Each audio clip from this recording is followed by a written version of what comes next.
Hey, and welcome back to Head to Hearth. We're truly grateful for your continued support. Our mission is to explore deep and sometimes difficult topics in a way that feels clear, human, and supportive.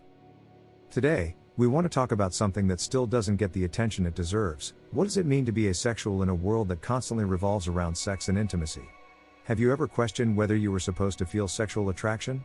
Or felt disconnected in a society that seems to define relationships and self-worth through physical desire? While the internet is full of conversations around love, lust, and sexuality, there's far less space dedicated to those who experience these things differently, or not at all. So let's slow down and talk honestly about asexuality. First, what is it really? According to the Asexual Visibility and Education Network, asexuality means experiencing little or no sexual attraction, but it's not just a binary yes or no. It exists on a broad spectrum.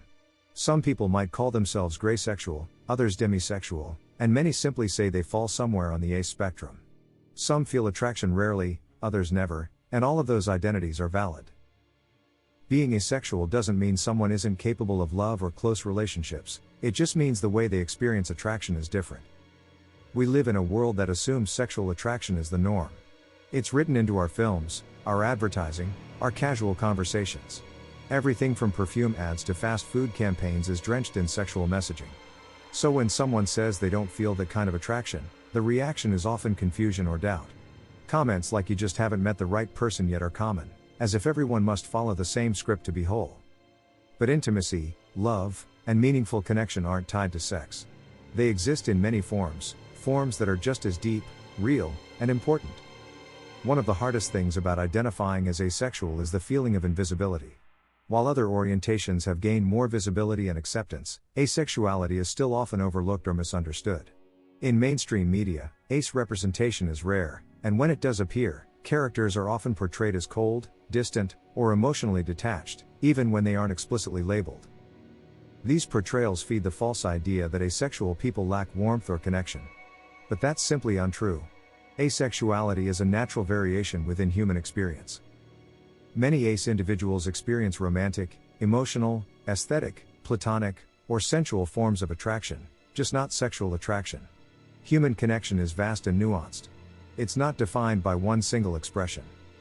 Being asexual doesn't mean rejecting sex out of fear or prudishness.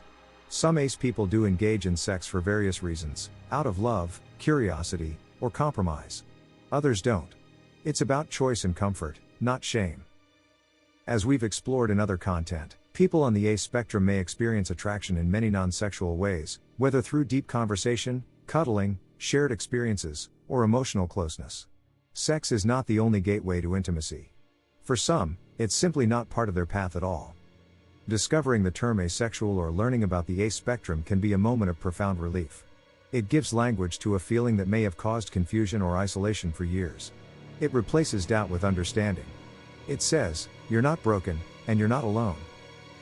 The ace community, both online and offline, is growing stronger, offering connection, education, and support. Labels aren't meant to confine, they help explain how we move through the world and help us find others who understand that path. Sexuality is not one size fits all.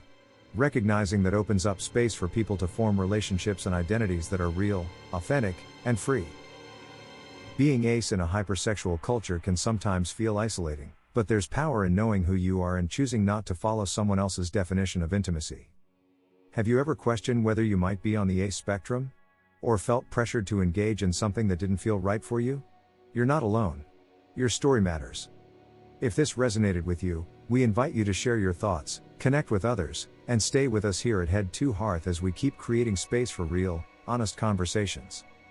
Thanks for watching, and we'll see you again soon.